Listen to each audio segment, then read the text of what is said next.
China se tasengna sector kya da India da gidi hen kre bani India da tawlisiga China da tawlisiga mokhoi ki yam khetna yam chung mokhoi na chawkhat pagi matang asida lamdang kya da mafam kya da mokhoi sa tuki mudik chawkhat kre ma di Prithibi gi country purmak to mokhoi influence mokhoi investment masi leire bani masi ga loi na khwai de chaw development lakli se China na hydrogen bomb test fire tokre masi yamna chawraba development amani amasung Prithibi kai country disu tawdri hydrogen bomb masi non nuclear ni adugo 1000 degree celsius tegi helpa adugumba fireball masi gise makoina develop tawdana test tawdana loikre China ase kai yokre maduni hujik India na kadaida aduga China na kadaida masi ni hujik amkana discussion tawdari se China na asu amne develop tawkre se karamna no sini makoi unity webanara natraga makoi se karam tawkibno makoi gi asu yamna yangna jam tawkhaga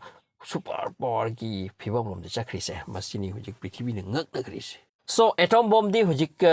country ka da laikre Russia da lai USA da lai India da lai adugi matung da Pakistan da lai asum haina country ka da atom bomb laire aduga hydrogen bomb di hujik kai disu laite aduga China da hydrogen bomb laire bra adubu experiment already tawdan loikre ma di hydrogen na kari kai semba ya haise aduna kari gumba experiment success oikraba adu di khujukulai sabasu matam kui roisini aduna makhoina masigi test success oikre aduna hydrogen ki adugumba khujukulai even hydrogen bomb hairo adu faw da sabata makhoi matam kui roisini China se adugi potu kari gumba makhoina achieve tawkiba taragati Prithibi gi country am faw da madugi potu leite sini only in China aduga China se Asia da nomlomo ki makai ki power se hengalakli ni masi ki charak asida makai ki military power se hengalakpa masi ga loina handa gi makai ki khutta khuchukulai se anau ba kaya leiba loina na yam sathi sade khuchukulai kaya su lei hai ni masi ki mathakta maka hydrogen bomb se makai ki makhutta tarapa hydrogen bomb ase non nuclear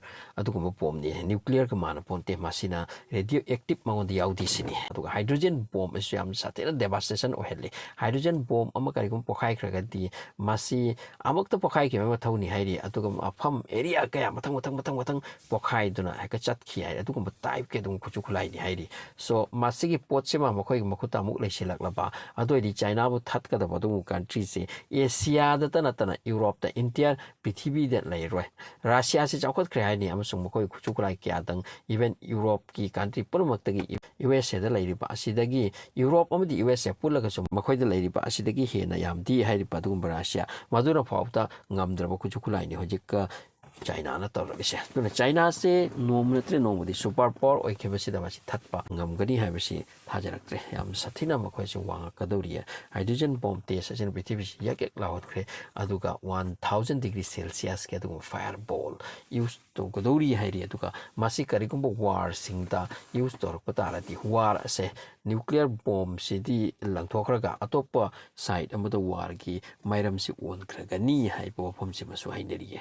aduga report singna sumna so hairi ma di hydrogen bomb amadi nuclear bomb natraga atomic bomb masiga yamna khenai sini nuclear bomb asidi yam chawpa natraga khara pikpa su yai madu mai magi size ki matung ni adupo hydrogen bomb ase adugi bomb type adudagi nuclear dagi yam pikpa aduga only 2 kilogram muktagi amount ni sini magnesium hydride hariba masi use to buni hairi aduga masina pokhai bi su mafam yam chawna pokhai daba adupu masigi destruction di nuclear bomb dagi helan adugum type ni hairi aduga hydrogen bomb ase karigumba China na sakrabati masi macha oina sabsi yaisini aduga masi international war law thugai bisu waitabo adugumba type ki bomb ni sini nuclear bomb sedi leire kaina use to na ya ponate masi amna chauna athing bathami war si na bayate nuclear bomb si na ga di masi Prithibi ki oina destruction mi si khipta tana akhoi gi atmosphere se manghandori pa adugumba type ki adugumba nuclear bomb sina oi pa aduga hydrogen bomb sina asu aduman su oide sini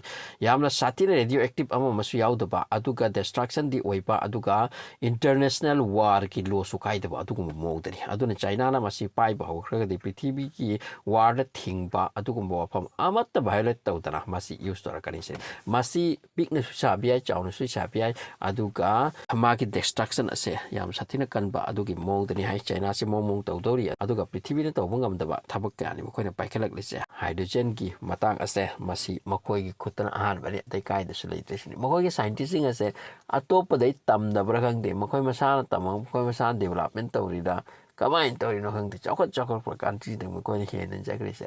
ꯑꯂꯥꯏꯕꯗꯤ ꯂꯥꯏꯗꯤꯍꯦ ꯃꯣꯡꯒꯣꯂꯣꯏꯗ ꯇꯥꯏꯞꯀꯤ ꯃꯤꯁꯤꯡꯒꯤ ꯃꯣꯡꯒꯣꯂꯣꯏꯗ ꯔꯦꯁꯀꯤ ꯃꯤꯁꯤꯡ ꯑꯁꯤꯅ ꯃꯁꯤ ꯁꯤꯡꯕ ꯍꯩꯕ ꯑꯃꯇꯪꯗꯤ ꯍꯦꯜꯂꯛꯄ꯭ꯔꯥ ꯀꯩꯅꯣ ꯃꯁꯤꯃꯁꯨ ꯌꯥꯝ ꯀꯟꯅ ꯍꯥꯏꯅꯔꯕꯅꯤ